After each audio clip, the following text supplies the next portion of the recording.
ஓம் ஸ்ரீ மகாகணபதியே நமக. நேயர்கள் அனைவருக்கும் அநேக நமஸ்காரங்கள். நாம் இப்போ செப்டம்பர் மாதத்தினுடைய பலாபலனை பார்க்க போகிறோம். ஸோ செப்டம்பர் மாதத்தினுடைய பலனை பார்க்குறதுக்கு முன்னாடி இந்த மாதத்தில் நிறைய விசேஷ நாட்கள்லாம் வருது. முதல்ல அதில் என்ன அப்படிங்கிறத முதல்ல நம்ம பார்த்துருவோம். செப்டம்பர் மாதம் 2ஆம் தேதி திங்கட்கிழமைக்கு விசேஷமான நாள் அமாவாசையானது வருது. செப்டம்பர் மாதம் 5ஆம் தேதி வியாழக்கிழமைக்கு சாமவேதத்தினுடைய உபாகர்மா ஆவணி அவிட்டம் அப்படிங்கிறது சாமவேதக்காரர்களுக்கு. 7ஆம் தேதி சனிக்கிழமைக்கு எல்லா விதமான விக்கிரங்களை எல்லாம் போக்கக்கூடிய விநாயகர் சதுர்த்தியானது அன்னைக்கு வர்றது. 15ஆம் தேதி ஞாயிற்றுக்கிழமைக்கு ஓணம் பண்டிகை. 17ஆம் தேதி செவ்வாய்க்கிழமைக்கு புரட்டாசி மாதமானது ஆரம்பிக்கிறது. அன்னைக்கு தான் பௌர்ணமி விரதையும் சேர்ந்து வர்றது.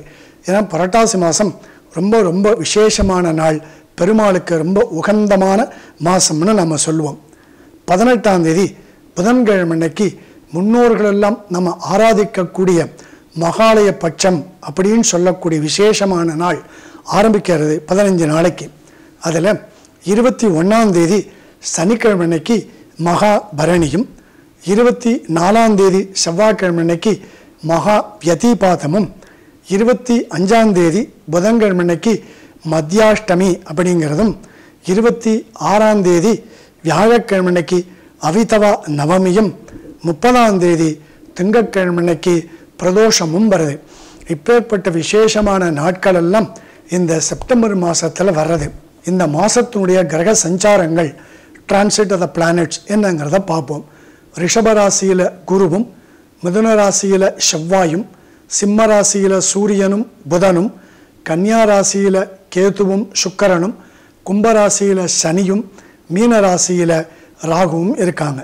ஸோ இதில் செப்டம்பர் மாதம் 17ஆம் தேதி கன்னியா ராசிக்கு சூரியனுடைய பிரவேசமும், செப்டம்பர் மாதம் 18ஆம் தேதி துலா ராசிக்கு சுக்கிரனுடைய பிரவேசமும், செப்டம்பர் மாதம் 23ஆம் தேதி புதன் கன்னியா ராசியினுடைய பிரவேசமும் இந்த மாதத்தில் வரப்போகிறது.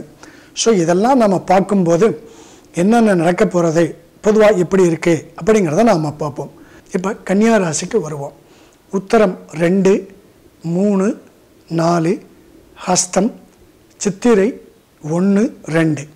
ஸோ இந்த கன்னியா ராசிக்காரர்களுக்கெல்லாம் இந்த மாதத்துடைய முதல்ல நம்ம டிரான்ஸ்ஃபர் ஆஃப் த பிளானட்ஸ் பார்த்தோம் பார்த்தல, அதெல்லாம் பார்த்தோம்னாக்க ஒரு எபவ் 80% ரொம்ப ரொம்ப ஒரு அனுகூலமான மாதம்னு நம்ம சொல்லலாம். இப்போ வேலை செய்கிறவாளுக்கு வருவோம்.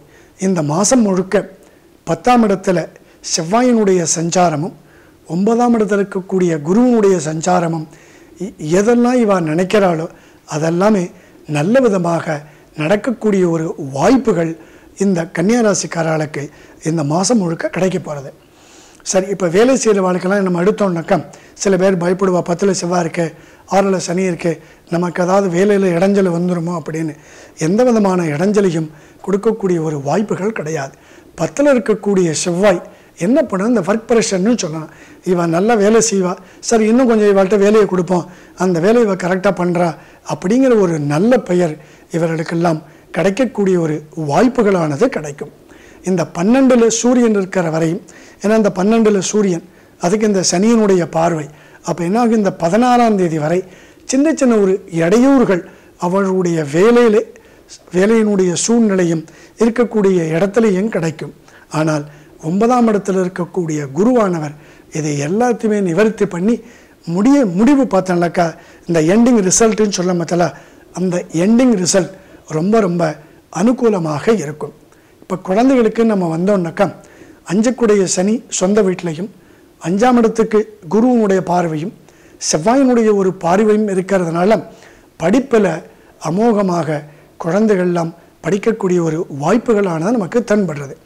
அது மட்டும் இல்லாமல் அதே மாதிரி எனி காம்படிட்டிவ் எக்ஸாம் எழுதணும் அப்படின்னு நினைக்கிறவாள்லாம் இந்த மாதம் 23ஆம் தேதிக்கு பிறகு எழுதக்கூடிய எந்த எக்ஸாமும் ஒரு பாசிட்டிவ் ரிசல்ட் அப்படின்னு நம்ம சொல்லலாம். இவர்களுக்கு அனுகூலமாக கிடைக்கக்கூடிய ஒரு வாய்ப்புகளும் கிடைக்கும். 9ஆம் இடத்துல இருக்கக்கூடிய குரு வெளிநாட்டிலையும் தூர தேசத்தில் போய் படிக்கிறதுக்கு, அந்த படிக்கிறதுக்கு உண்டான பொருளாதார வசதிகள் அதை எல்லாமே அந்த குரு பகவான் இவர்களுக்கு நிச்சயமாக கொடுப்பார். குடும்பத்தில் நம்ம எடுத்தோம்னாக்கா இந்த ராசியில் கேத்துவும் சுக்கிரன் கொஞ்ச நாள் இருக்கக்கூடிய காலம் இருக்க பார்த்தால நீச்ச ராசின்னு சொல்லுவோம்.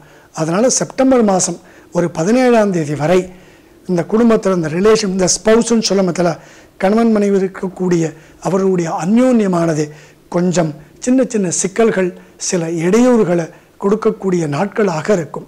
ஸோ அந்த முதல் பாதையில் சுக்கிரன் நீச்ச ராசியில் இருக்கக்கூடிய காலம் வரை அவர்களெல்லாம் எந்த ஒரு வார்த்தையும் ரொம்ப யோஜனை பண்ணி எண்ணி பேசினான்னாக்கா சில பிரச்சனைகளில் குடும்பத்திலையும் சரி, அதே மாதிரி கணவன் மனைவிட்டார் இருக்கக்கூடிய காரணங்களாக இருக்கட்டும், கூட பிறந்தவர்களுடைய சில இடைஞ்சல்கள்லாம் அதெல்லாம் குறையும். அதனால் 17ஆம் தேதி வரை தன்னுடைய வார்த்தைகளை ரொம்ப ரொம்ப அளந்து பேசணும். 18க்கு அப்புறம் சுக்கிரனுடைய மாற்றம் வர்றதுனால குடும்பத்தில் நல்ல ஒரு அந்யோன்யமான சூழ்நிலையை ஏற்படுத்தி கொடுப்பார். இப்போ ஸ்பெக்குலேஷன் எடுத்தோம்னாக்கா இந்த மாதத்தில் ரொம்ப ரொம்ப கேர்ஃபுல்லாக இருக்கணும். ஏன்னா ஸ்பெக்குலேட்டிவ் ப்ராஃபிட் கிடைக்கக்கூடிய வாய்ப்புகள் ரொம்ப கிடையாது.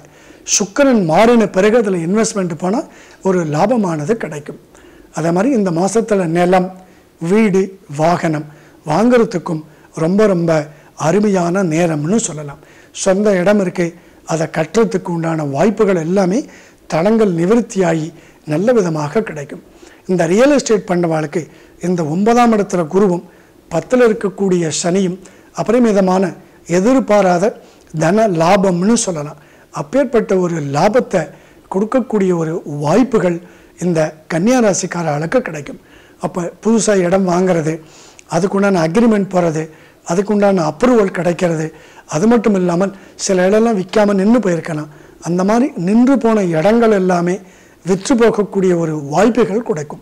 அந்த விற்கிறது மட்டும் பெருசில்லை, அதனால் வரக்கூடிய ஒரு நல்ல லாபமும் இந்த ரியல் எஸ்டேட்டில் உள்ளவாளுக்கு கிடைக்கும். இந்த ஸ்போர்ட்ஸ் பர்சனாலிட்டிஸ், கலைத்துறைன்னு சொல்லமல, இவாளுக்கு எல்லாமே செப்டம்பர் மாதம் 18ஆம் தேதி முதல் நல்ல ஒரு ராஜயோக காலம்னு சொல்லலாம். அப்போ இவள் நடிப்பில் இவளுக்கு ஒரு அவார்டு கிடைக்கிறது, அதுக்கு ஒரு அப்ரிசியேஷன் கிடைக்கிறது, அதெல்லாமே கிடைக்கும்.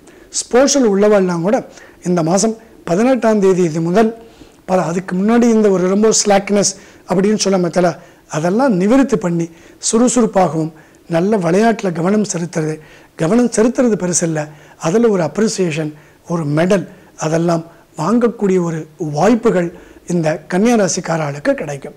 இப்போ உடல்நிலைக்கு நம்ம வந்தோம்னாக்கா 6ல் சனியும் 12ல் இருக்கக்கூடிய சூரியன், இந்த சுக்கிரன் நீச்ச ராசியில் இருக்கக்கூடிய காலம் சொல்ல மத்தில முன்னாடி, அதாவது செப்டம்பர் 17 வரை சின்ன சின்ன ஒரு உடல் உபாதைகளானது ஏற்படுத்தி கொடுப்பார். ஸோ பெருசாக வரத்துக்கூடிய வாய்ப்புகள் இருக்காது.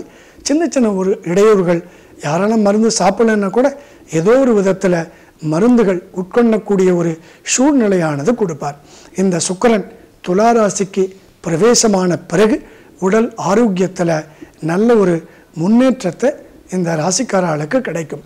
இந்த 6ஆம் இடத்தில் இருக்கக்கூடிய சனியினுடைய தன்னுடைய வீட்டில் இருக்கிறதுனால இந்த மாதம் முழுக்க ஆஞ்சநேயனுடைய வழிபாடு, சிவ தரிசனம், இதை ரெண்டும் பண்ணால்னாக்கா இந்த உடல் ஆரோக்கியமானது இவர்களுக்கெல்லாம் ரொம்ப ரொம்ப அதிகமாக கிடைக்கும். இந்த செப்டம்பர் மாதத்தில் வரக்கூடிய பொதுவான ஒரு பலாபலன்களை, ஒரு நல்லது கெடுதல் ரெண்டையுமே நாம் பார்த்தோம். ஸோ நம்மளுடைய ஹியூமன் நேச்சர், நல்லது வரும்போது நமக்கு சந்தோஷத்தையும், ஒரு கெடுதல்னு வரும்போது நமக்கு ஒரு பயத்தையும் கொடுக்கும். This human nature.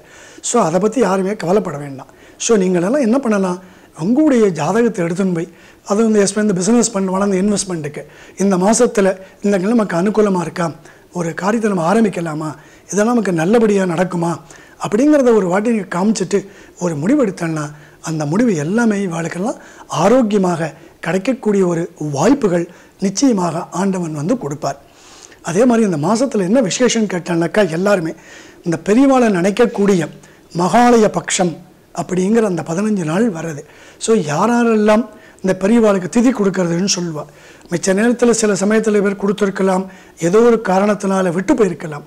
அந்த மாதிரி விட்டு போனதாக இருந்தாலும் நடக்க முடியாமல் இருந்திருந்தால் கூட அதை எல்லாத்துமே இந்த 15 நாள் மகாலய பட்சம்னு சொல்கிற மத்தில அந்த காலகட்டத்தில் பண்ணினால் அந்த பித்தர்களுடைய எப்பேர் சில பேர் சொல்லுவாள் பித்தர்கள் சாபம் இருக்குது அப்படின்பா. அந்த மாதிரி பித்தர்கள் சாபங்கள் எல்லாமே விலகி அந்த மூதாதனுடைய ஆசீர்வாதமானது அந்த குடும்பத்துக்கு நிச்சயமாக கிடைக்கும். அப்பேற்பட்ட மகாலயபட்சம் வருது. அதனால் எல்லாருமே அந்த முன்னோர்களுக்கு பண்ண வேண்டிய அந்த முன்னோர் கடன்னு சொல்லுவா பார்த்தா, அதுவும் ஒரு கடன்னு தான் சொல்லுவா. அதை நிச்சயமாக பண்ணினா நல்ல ஆரோக்கியத்தையும் கொடுப்பார்.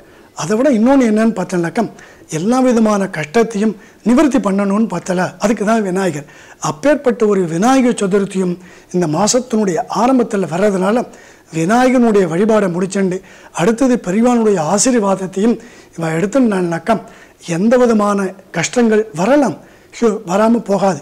அந்த கஷ்டத்திலேருந்து மீண்டு வரக்கூடிய சக்தியை அந்த கிரகங்கள் இவர்கள் மூலியமாக எல்லாருக்கும் கிடைக்கும். ஸோ இதை நீங்கள் எல்லோரும் நீங்கள் சப்ஸ்கிரைப் பண்ணணும். இந்த சேனலுக்கு சப்ஸ்கிரைப் பண்ணி அதை ஷேர் பண்ணி அதையும் லைக் பண்ணி உங்களுடைய நண்பர்கள் உறவினர்கள் அவர்கள்ட்ட நீங்கள் எடுத்து சொல்லணும். நம்ம சொல்லும் பற்றில் யாம் பெற்ற இன்பம் பெருக வையகம் அப்படின்னு சொல்லுவாள். அந்த மாதிரி நமக்கு கிடைச்சிருக்கக்கூடிய ஒரு இன்பம் எல்லாருக்குமே கிடைக்கணும் அப்படின்னா நமக்கு ஒரு ஆத்ம திருப்தியானது கிடைக்கும். அதனால் நீங்கள் எல்லாமே இந்த சேனலில் பார்த்து எல்லார்கிட்டையும் எடுத்து சொல்லி எல்லா விதமான நன்மைகளையும் அடையறதுக்கு நான் நித்தியமாக வணங்கக்கூடிய ஸ்ரீ பாலகுருநாதன்கிட்ட நான் வேண்டிக்கிறேன். லோகா சமஸ்தா சுகினோ பவந்து.